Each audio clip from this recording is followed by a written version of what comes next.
Hello guys, welcome to my YouTube channel.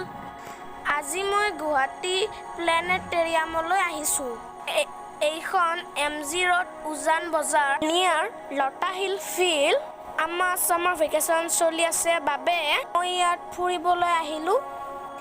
ইয়াত 11 বজাৰ পৰা শো আৰম্ভ হয়। এয়া চক মানুহৰ ভিৰ। ইয়াত পুৰুষ আৰু মহিলাৰ বাবে সেপাৰেট লাইন আছে। ইয়াত এডাল্ট চিলড্ৰেন সকলৰ বাবে টিকেট ফিজ 50 rupees হয়। আমাৰ আহতে অলপ লেট হ'ল শো ফাৰ্ষ্ট শোৰ টিকেট নাপালো। ভিতৰত 135 সিটৰ কেপাসিটি আছে। ফাৰ্ষ্ট শোৰ বাবে সিট ফুল হৈ গ'ল। শো আমি এতিয়া সেকেন্ড শোলৈ ওয়েট কৰিম। ভিতৰত ভিডিঅ' কৰা এলাউড নাই। শো সৰি ফৰ ডেট। শোখন চাই বহুতে ভাল লাগিল। আপোনালোকেও আহিব and enjoy the show.